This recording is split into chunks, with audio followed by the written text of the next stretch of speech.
ছোটবেলায় না আমি একবার 5 তলা বিল্ডিং থেকে পড়ে গেছিলাম। বলিস কি, তুই কি মারা গিয়েছিলি? কে জানে, ছোটবেলার কথা এখন কি আর মনে আছে?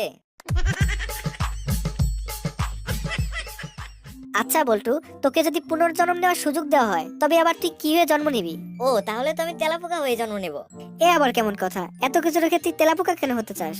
কারণ আমার বউ ওই একটা জিনিস দেখেই ভয় পায়।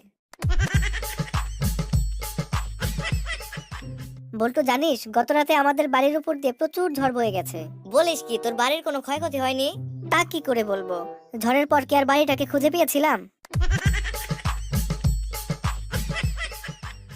আচ্ছা দোস্ত, শুনলাম তুই নাকি তোর গার্লফ্রেন্ডকে অনেক ভালোবাসিস। হ্যাঁ রে দোস্ত, আমি আমার গার্লফ্রেন্ডকে অনেক ভালোবাসি। আচ্ছা, তো কতটা ভালোবাসিস? আমি আমার গার্লফ্রেন্ডকে এতটা ভালোবাসি যে আমার গার্লফ্রেন্ডের জ্বর হলে আমি নিজেই না পাখাই।